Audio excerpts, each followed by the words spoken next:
الحمد للہ رب العالمین والصلاة والسلام علی سید الانبیاء والمرسلین وعلی آلہ وصحبہ اجمعین، اما بعد فاعوذ باللہ من الشیطان الرجیم۔ ان اللہ فالق الحب والنوى یخرج الحی من المیت ومخرج المیت من الحی ذالکم اللہ فانا تؤفکون۔ تفسیر جلالین ما حاشیہ۔ اللہ جل وعلا کے فضل و کرم سے اس کی توفیق ہمیں ہر جمعۃ المبارک کو حاصل ہوتی ہے۔ ناظرین کرام، قرآن پاک سے اپنا تعلق مضبوط کریں۔ جو قرآن سے جڑ جاتا ہے یقیناً وہ اڑ جاتا ہے، اور جسے قرآن پاک سے محبت ہو جاتی ہے اسے رسوائی اور ذلت سے بچایا جاتا ہے، پھر وہ در در پہ ٹھوکریں نہیں کھاتا۔ آج جو ذلت کی وجہ ہے، ہماری رسوائی کی وجہ ہے، وہ آپ مانیں یا نہ مانیں قرآن پاک سے دوری کی وجہ ہے۔ ہم اللہ جل وعلا کا پیغام سننا ہی نہیں چاہتے، جی ہمارے حال ہو۔ قرآن پڑھنا تو بڑی دور کی بات، قرآن کو دیکھا بھی نہیں جا رہا۔ پھر اللہ جل وعلا کا پیغام ہے کہ ہم نے کرنا کیا ہے، ہم وہ بھی نہیں سنتے، تو پھر کیا عزت ملے گی، کیا سکون ملیں گی، کیا رحمت برکتیں آئیں گی؟ اس لیے علامہ اقبال نے کہا تھا وہ معزز تھے زمانہ میں مسلمان ہو کر، وہ معزز تھے زمانہ میں ہم خوار ہوئے تارک قرآن ہو کر۔ ہم ذلیل کیوں ہوئے؟ اتنا کچھ ہونے کے باوجود بھی ہمارا قرآن نہیں کھل رہا۔ وہ اتنا کچھ ہونے کے باوجود ہم علماء کرام کے پاس بیٹھ کے قرآن سیکھتے نہیں بلکہ علماء پہ بولتے ہیں جو سکھانے والے ہیں۔ دیکھو تباہی پر تباہی ہے، نہ سیکھنا اور جو سکھانے والے ہیں ان کا دشمن بن جانا۔ قطعاً ایسا نہیں۔ آپ صلی اللہ علیہ وسلم نے فرما دیا ہے صبح اس طرح کرو کہ عالم بنو، علم شریعت بانٹنے والے ہو جاؤ، دین کے احکام تقسیم کرنے والے ہو جاؤ، میرے مشن پہ ہو جاؤ، نہیں تو پھر سیکھنے والے ہو جاؤ، یہ بھی نہیں تو محب ہو جاؤ، علماء سے علم سے محبت کرنے والے ہو جاؤ، یہ بھی نہیں تو انہیں توجہ سے سننے والے ہو جاؤ۔ میں پانچواں نہ ہونا، کیا ہلاک ہو جاؤ گے؟ کیا ہو جاؤ گے؟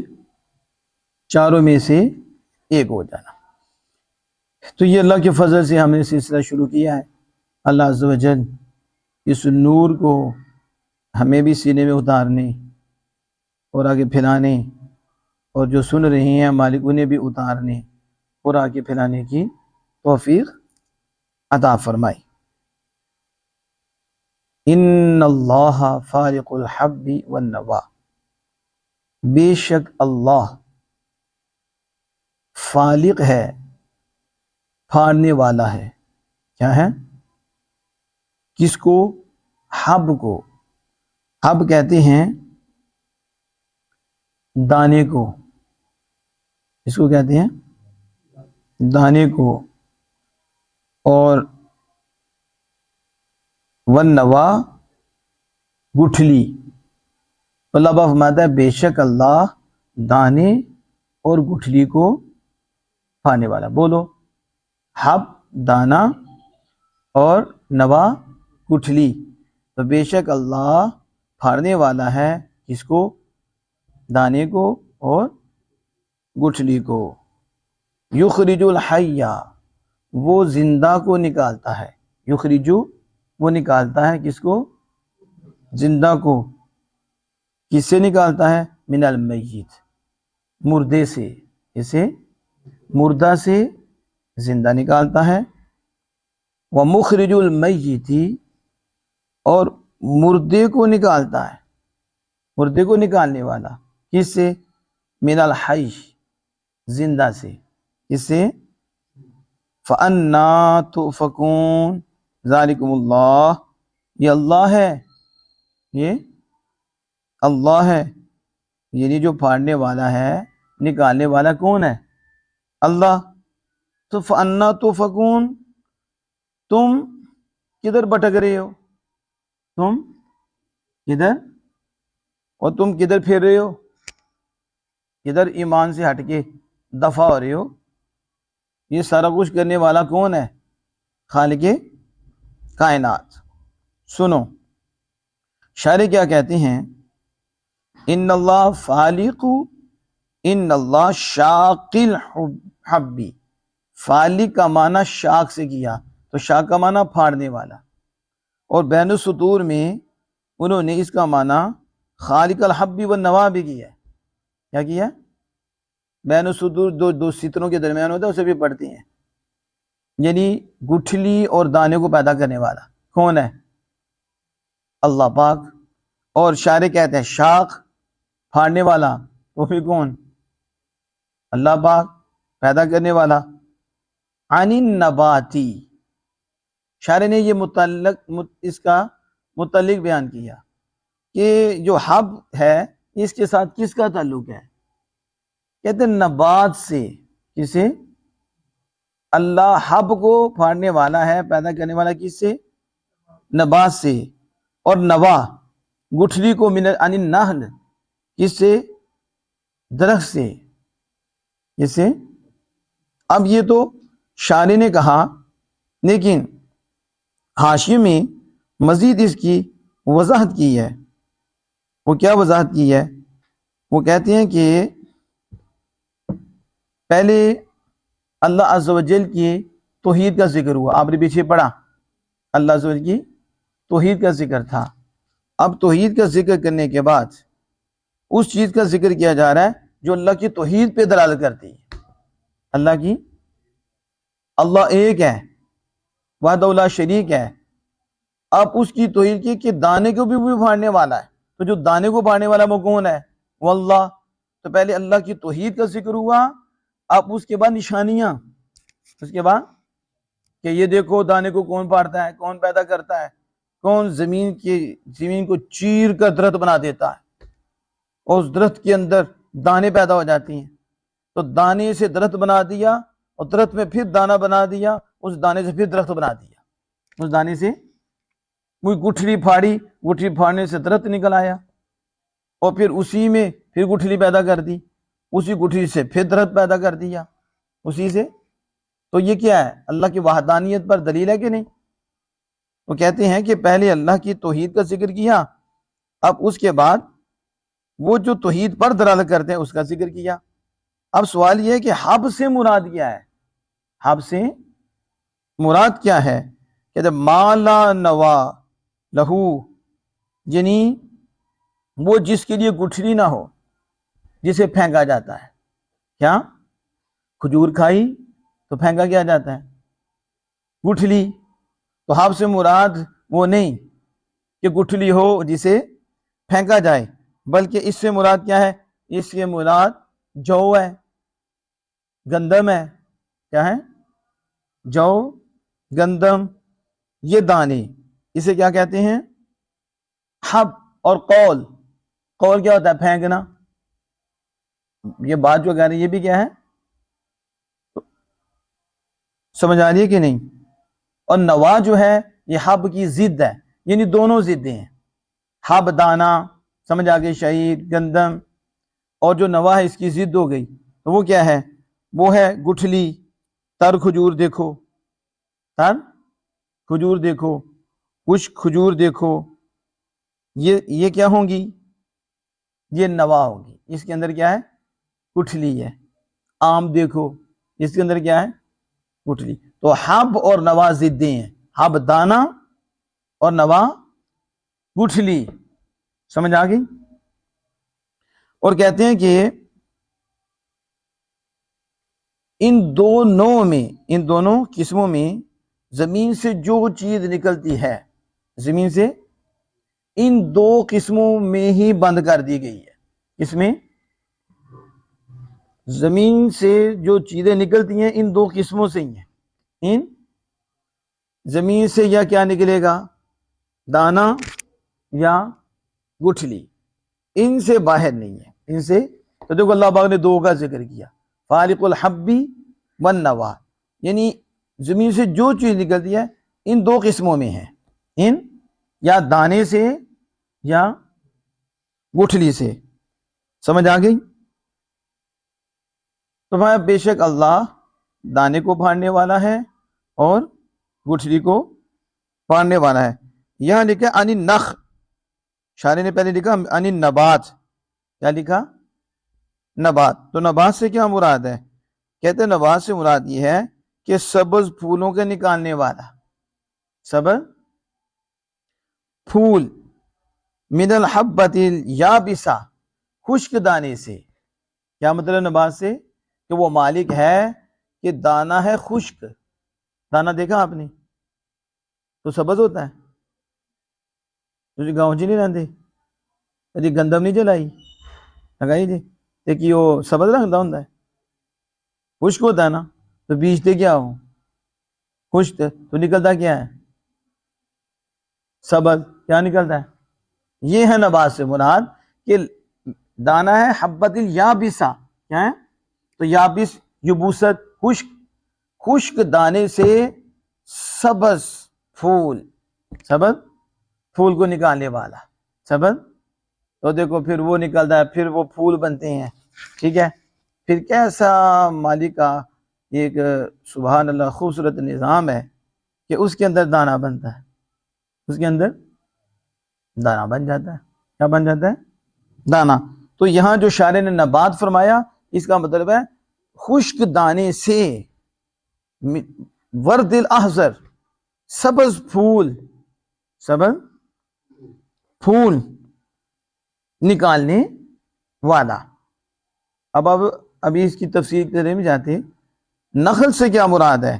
جو شاعر نے کہا ان نخلی، نخل یعنی نواز کی تفسیر نخل سے کر رہے ہیں، یعنی نخل۔ تو کہتے ہیں نخل سے مراد کیا ہے؟ نخل سے مراد ہر وہ چیز ہے جس کے لیے گٹھلی ہو۔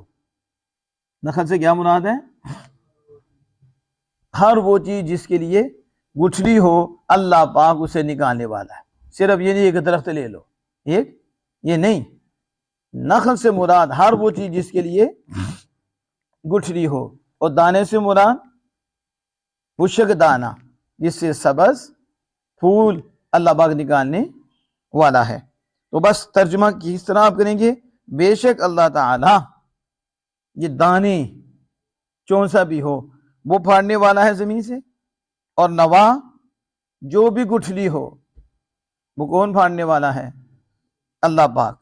ابھی آپ اس کے غور کریں گے تو آپ کو سمجھ آئے گی کہ پھر گردن جھک جائے گی کہ ہمارے لیے دیکھو مالک نے کیسا نظام بنایا، وہ گٹھلی ہے زمین میں جاتی ہے، وہ دانہ ہے زمین میں جاتا ہے، لیکن اللہ اتنا کرم فرماتا ہے کہ وہ اتنی سخت زمین ہوتی ہے کہ اتنا، تو اس کی جڑ نیچے جاتی ہے، اسے پھاڑ دیتی ہے، اسے جڑ نیچے نہیں چلی جاتی، اور اوپر اتنی سخت زمین ہے، اور یہ سخت زمین کا کلیجہ چیر دیتی ہے۔ حالانکہ جب باہر کومپل نکلتی ہے تو آپ ذرا سی ایسی کرو نا تو وہ کیا ہوتی ہے؟ ختم ہو جاتی ہے، ایسا نہیں؟ آپ یوں بھی کرو ٹوٹ جاتی ہے، کتنی نرم ہوتی ہے، اور زمین کتنی سخت ہے۔ اتنی سخت زمین سے خالق کائنات وہ نرم سی کومپل نکالتا ہے، سبحان اللہ۔ اور زمین کا سینہ چیر کر اوپر بھی آتی ہے اور نیچے بھی جاتی ہے، نیچے جڑ بن جاتی ہے، اوپر کومپل، پھر بڑھتا بڑھتا تناور درخت بن جاتا ہے، بیل بن جاتی ہے۔ کیا بن جاتی ہے؟ بیل بن جاتی ہے۔ وہ ہے خالق کائنات، اور وہ ہے وحدہ لا شریک، جس کا یہ کمال ہے کہ بندہ حیران ہو جاتا ہے کہ اتنی نرم سی کومپل اتنی سخت زمین کیسے چیرتی ہے۔ کہ تیرے لیے مسئلہ ہے، خالق کائنات کے لیے مسئلہ نہیں۔ واللہ وحدہ لا شریک ہے، وہ ہر شے پہ قادر ہے، جو چاہے کر سکتا ہے۔ وہی زمین کے سینے کو چیرتا ہے، وہی نرم کرتا ہے، اور پھر وہ کہاں تک جاتا ہے؟ کس کے لیے؟ میرے و آپ کے لیے۔ اور ہم پھر بھی اس کو یاد نہ کریں، پھر قرآن کی طرف نہ آئیں، اس کی طرف نہ آئیں، تو کتنی دکھ کی بات ہے۔ اب ان اللہ فالق الحب والنوا، سمجھ آ گئی اس کی؟ اب دیکھو، اب جو گٹھلی ہے جو آپ نے لگائی، جو آپ نے دانہ بیجا، کیا اس میں کوئی تازگی تھی؟ اس میں کوئی سبزہ تھا؟ لیکن دیکھو جب اس سے نکالا تو آگے کیا ہے؟ سبزہ۔ یہ مالک کی شان نہیں کہ جو خشک ہے اس میں کیا کر دیا؟ ہریالی بھر دی اس میں۔ اسے سمجھو ایک قسم کی جان ہے، یہ بھی جان تو نہیں لیکن تازگی تو آئی کہ نہیں؟ تو مالک پہچانا جا رہا ہے کہ نہیں؟ ضد سے، خشکی سے کیا کر دیا؟ سبزہ کر دیا، اور سبزہ سے کیا کر دیا؟ پھر اسی سبزے میں پھر خشک، پھر اس میں دانہ نہیں آ گیا خشک؟ تو خشک سے سبز، سبز سے خشک، کون ہے وہ اللہ ہے۔ وہ کون ہے؟ یخرج الحی من المیت، دیکھو وہ زندہ کو مردہ سے نکالتا ہے۔ بے شک اللہ، جو اللہ وحدہ لا شریک ہے، اس کی شان کیا ہے؟ یہ دیکھو وہ کیا کرتا ہے؟ مردہ کو زندہ سے، زندہ کو مردہ سے نکالتا ہے۔ اب زندہ مردہ سے کیسے نکلتا ہے؟ جیسے انسان ہے، تو انسان کیا زندہ سے نکلا ہے؟ تو کیا تھا؟ مردہ تھا۔ یہ زندہ ہے، اسے کس سے نکالا ہے؟ بولو، میت سے۔ زندہ کو کس سے نکالتا ہے؟ میت سے۔ جیسے انسان، ایک پانی کا قطرہ ہے، ایک، تو کیا وہ جاندار ہے؟ وہ نطفہ ہے، وہ کیا ہے؟ قطرہ ہے، بے جان ہے نا۔ تو اس بے جان میں جان کس نے ڈالی ہے؟ تو انسان پہلے کیا تھا؟ یہی تھا، اور اس میں جان ڈال کے دیکھو کیا بنا دی ہے۔ اور آج ہم بھولے بیٹھے ہیں، آج ہم احساس ہی کوئی نہیں کہ ہم کیا تھے۔ اللہ باغ خلق من ماء دافق یخرج من بین الصلب والترائب، تو یہ تو مدفوع سے بنایا گیا ہے، اور وہ صلب اور ترائب میں ہے، ٹھیک ہے۔ نطفہ، پھر نطفے کے بعد یہ درجے بدرجہ، پھر وہ جا کے گوشت کا لوتھڑا بنا، اس کا سلسلہ چلا، خون بنا۔ تو اس سے وہ مردہ ہے، اور مردہ سے زندہ نکالتا ہے، یعنی اس سے انسان نکالتا ہے، اور نطفہ سے پرندہ، کیا؟ طائر، اور پرندہ بیضہ، انڈے سے۔ پرندہ کس سے؟ انسان نطفے سے، انسان، اور پرندہ انڈے میں جان ہوتی ہے، تو جاندار سے بے جان، جاندار سے کیا نکلا؟ انڈا۔ انڈا اب بے جان ہے، تو اس بے جان میں جان کس نے ڈالی؟ تو یہ ضدین نہیں ہے؟ بے جان میں جان ڈالنا خالق کائنات، جاندار سے کیا؟ بے جان، اور اس بے جان میں جان، اور بے جان میں جان ڈالنا کس کی ہے شان؟ یہ ہے کہ فرمایا یخرج الحی من المیت، وہ زندہ کو نکالتا ہے میت سے، یعنی انسان کو نطفے سے نکالتا ہے، نطفے سے زندہ کرتا ہے، اور پرندے کو انڈے سے، پرندے کو انڈا بھی بے جان، نطفہ بے جان، بے جانوں میں جان ڈالتا ہے، بے جانوں میں جان۔ ومخرج المیت من الحی، اور پھر مردے کو نکالتا ہے زندہ سے۔ مردے کو کس سے نکالتا ہے؟ یہی نطفہ، یہی بیضہ، یہی نطفہ جس سے انسان بنتا ہے، وہی نطفہ زندہ انسان سے نکالتا ہے، اور وہی انڈا پرندے سے نکالتا ہے، یعنی مردے سے زندہ، اور زندہ سے مردہ۔ اب مردہ کیا ہے؟ اس میں جان ہی نہیں، نطفہ، اور انڈا کیا ہے؟ جان نہیں۔ تو اللہ پاک اب کیا کر رہا ہے؟ مردے سے نکالتا ہے زندہ کو۔ کس کو؟ مردے کو نکالتا ہے کس سے؟ زندہ سے۔ یہ ہے اللہ کی شان کہ ذالکم الفالق المخرج، اور دانے کو پھاڑنے والا بھی وہی ہے، اور زندہ سے مردہ نکالنے والا، اور مردہ سے زندہ نکالنے والا وہی ہے، وہ ضدین سے بھی جانا جا رہا ہے۔ اس سے اب بندہ حیران ہو جائے کہ ایک مردہ چیز سے زندہ چیز کیسے، اور زندہ چیز سے مردہ، کہا تم حیران ہوتے رہو، وہ خالق کائنات ہے، وہ یہ اس کی قدرت کے دلائل ہیں، اس کے آگے گردن چکاؤ۔ پھر فنا تو فکون، کمینوں، جب اللہ مردہ سے زندہ کرتا ہے، زندہ سے مردہ زندہ کرتا ہے، وہ مالک ہے مردے سے زندہ، پھر وہی گٹھلی ہے، خشک ہے، وہی دانہ خشک ہے، اسے کیا سے کیا بناتا ہے، پھر آگے سنبلے سٹے، پھر آگے جو بھی کھا رہے ان دو ہی قسموں سے ہو، یعنی آم، فروٹ، یہ سلسلے سب کچھ وہ کر رہا ہے۔ فنا تو فکون، تو تم کمینوں کدھر پھر رہے ہو، کدھر بھٹک رہے ہو؟ اللہ کا انکار کر کے، بتوں کو مان کر، بتوں کی پوجا کر کے تم کہاں بھٹک رہے ہو؟ فَأَنَّا تُؤْفَكُونَ فَكَيْفَ تَصْرِفُونَ عَلَى الْإِيمَانِ مَا قِيَامِ الْبُرْهَانِ، جب برہان قائم ہے، کیا قائم ہے؟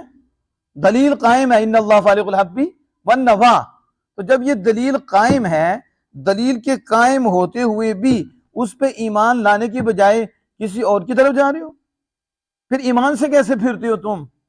باوجود اس کے اوپر کیا قائم ہے؟ برہان قائم ہے۔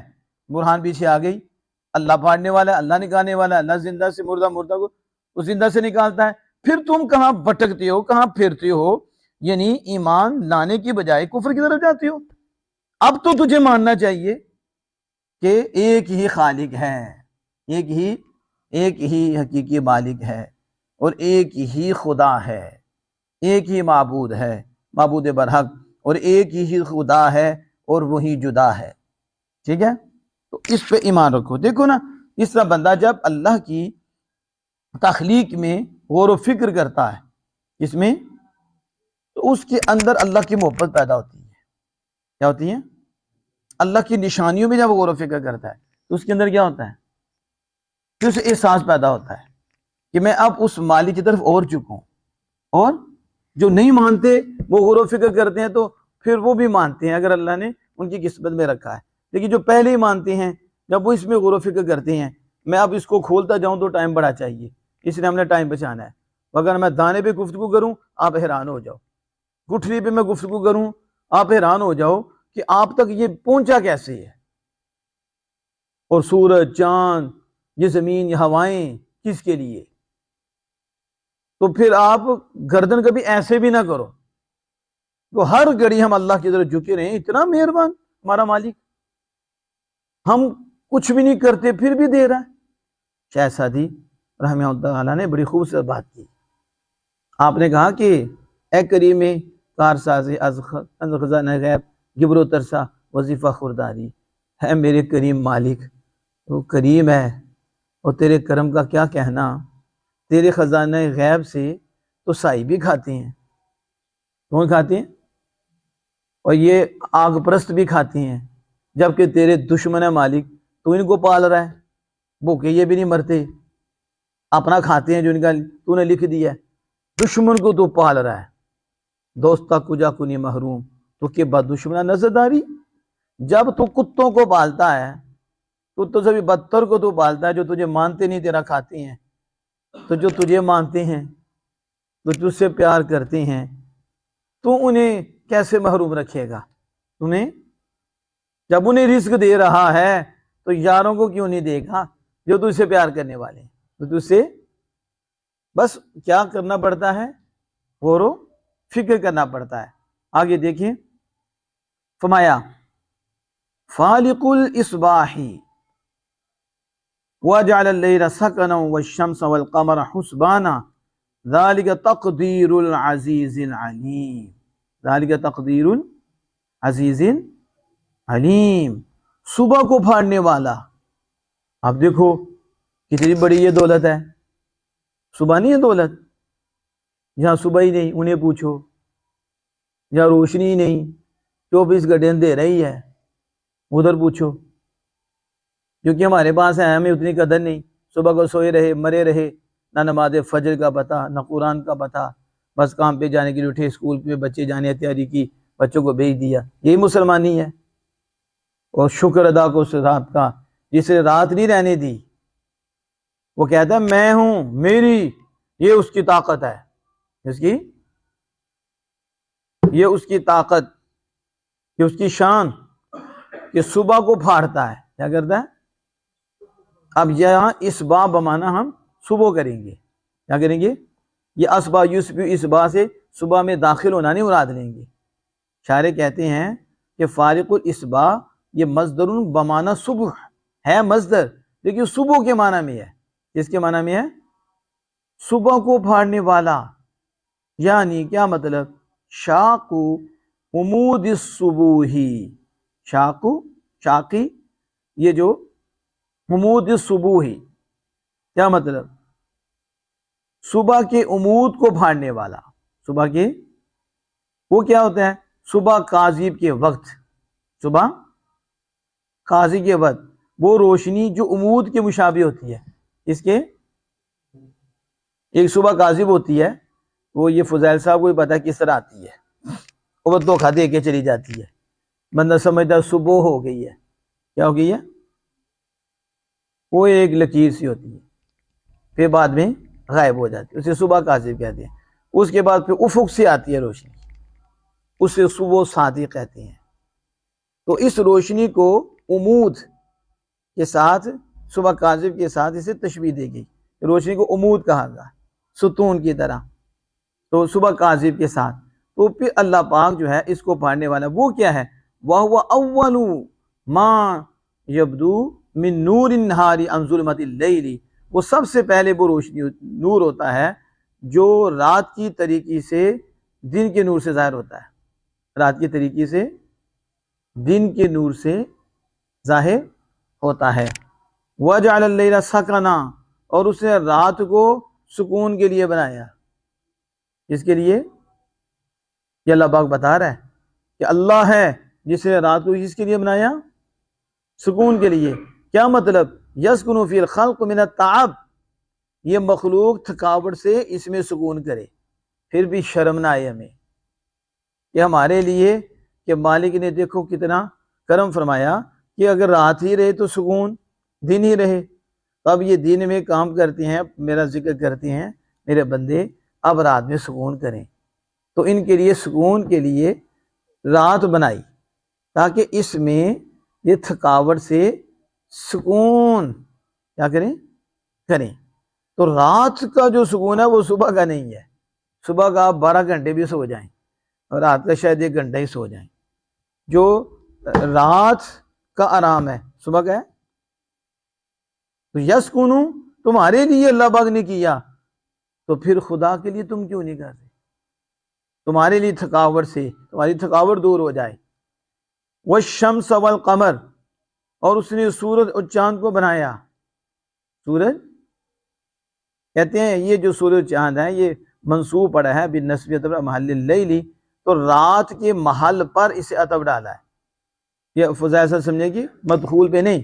یعنی وَجَعَلَ اللَّيْلَ وَجَعَلَ الشَّمْسَ وَالْقَمَرَ، رات کو بنایا اس لیے، سورج اور چاند کو کس لیے؟ حسباناً، اوقات کے لیے بنایا. اس کے لیے ابائے محذوفہ ہے. وہ حال من مقدرین، یہ حال مقدر ہے. یعنی یجریانی بحسبان، یعنی وہ دونوں چلتے ہیں کس کے لیے؟ معلوم حساب. کس کے لیے؟ یہ دونوں چلتے ہیں اس حال میں کہ ان سے حساب معلوم ہوتا ہے. کیا ہوتا ہے؟ سورج سے بھی حساب معلوم ہوتا ہے اور چاند سے بھی. یعنی شمسی قمری نظام، شمسی یہ اللہ پاک نے بنایا، اللہ پاک نے بنایا ہے. سورۃ الرحمن میں بھی یحسبان بحسبان سورۃ الرحمن میں آیا ہے. ذالکا، یہ جو ذکر کیا گیا، المذکور تقدیر العزیز العلیم، یہ غالب سبحان اللہ کی تقدیر ہے. اس کی غالب جو اپنے ملک میں غالب ہے اور ملک میں اور علیم اپنی خلق کو جاننے والا ہے. یہ اس کا اندازہ ہے، یہ اس کی تقدیر ہے. وَهُوَ الَّذِي جَعَلَكُمُ النُّجُومَ لِتَهْتَدُوا بِهَا فِي ظُلُمَاتِ الْبَرِّ وَالْبَحْرِ، وہی ذات ہے جس نے تمہارے لیے ستارے بنائے تاکہ تم ان ستاروں کے ذریعے بر اور بحر کچھ کی. تو اگر ستارے نہ ہوں تو پھر آپ تو اندھیروں میں کہاں بھٹکو گے، کہاں گرو گے؟ تو اللہ نے سفروں میں تمہارے لیے یہ نظام کر دیا کہ ستاروں کی روشنی میں چلو، ستاروں کی راہ آ جاؤ. قد فصلنا الآیات لقوم یعلمون، ہم نے بیان کر دیں آیات، بینا اللہ آیاتی، ہم نے آیات واضح کر دیں، یعنی الدلالاتی علی قدرتنا، یہ دیکھو ہم نے اپنی قدرت پر آیات جو تھی ہم نے واضح کر دیں، ہم نے واضح کر دی. دلیلیں کس پر دلیلیں ہیں؟ یہ دیکھو جو پچھلی جتنی باتیں ہوئی کیا ہیں؟ اللہ کی قدرت پہ دلائل نہیں ہے کہ اللہ قادر ہے، جس نے یہ بھی کیا، یہ بھی کیا، یہ بھی کیا، یہ بھی کیا، تمہارے لیے کیا. اس کے لیے کیا لقوم یعلمون. تو کیا لقوم یعلمون کس کے لیے؟ غور و فکر کرنے والوں کے لیے. کس کے لیے؟ جاننے والوں کے لیے کہ آپ اس میں غور و فکر تو کریں. تو جب غور و فکر کریں گے تو اللہ کو مانیں گے، اللہ کی مانیں گے، اللہ کی طرف جھکیں گے. کیوں؟ یہ سارا کچھ ہمارے لیے. اور پھر کس انداز سے یہ اللہ کی محبت بڑھے گی، اللہ کا پیار بڑھے گا اور بندہ اللہ کے آگے جھکے گا. تو فرمایا ہم نے یہ تفصیلاً بیان کی ہیں، اپنی قدرت پر دلائل تفصیلاً بیان کی ہیں. کس کے لیے؟ جاننے والوں کے لیے، یا تدبرون، غور و فکر کرنے والوں کے لیے.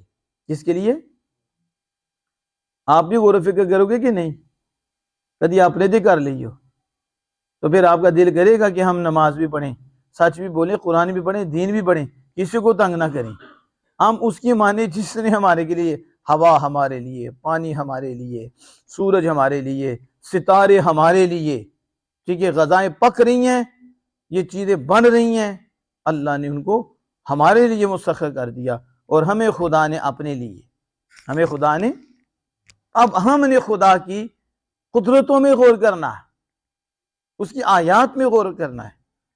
تو کیا کہ خدا کی تخلیق میں غور و فکر کرو، اس میں کرو، تو پھر خدا کی صفت کی معرفت، اس معرفت سے خدا کی ذات باری تعالیٰ کی معرفت حاصل ہوگی. تو جب بندہ غور و فکر کرنے لگ جاتا ہے نا، کرم کا دروازہ کھل گیا. کرم کا، لیکن قرآن پڑھے گا تو غور و فکر کرے گا نا. اس پیغام جس طرح ہم پڑھے ہیں تو اس طرح جب وہ غور و فکر کرے گا، قرآن اس طرح پڑھے گا تو قریب نہیں ہو جائے گا اللہ کے. جب اللہ کے قریب ہوگا تو خدا کی رحمت اس کے قریب ہو جائے گی، تو دکھ دور نہیں ہو جائیں گے، سکھ چین نہیں آ جائے گا، یہ لڑائیاں جھگڑے یہ فساد دور نہیں ہو جائیں گے، اور روشنائیاں نہیں آ جائیں گی. بولو آئیں گی کہ نہیں آئیں گی؟ بس ایک چیز جو اس میں رہ گیا، میں چاہتا ہوں کہ اس کو بھی تھوڑا سا واضح کر دوں. کہ جیسے بات ہوئی تھی فالق الحبی میں، فضائل صاحب نے سنا تھا کہ اضافت لفظی ہے، اضافت، لیکن کہتے ہیں احتمال ہے کہ انہا معنویتن، یہ اضافت معنویہ ہو.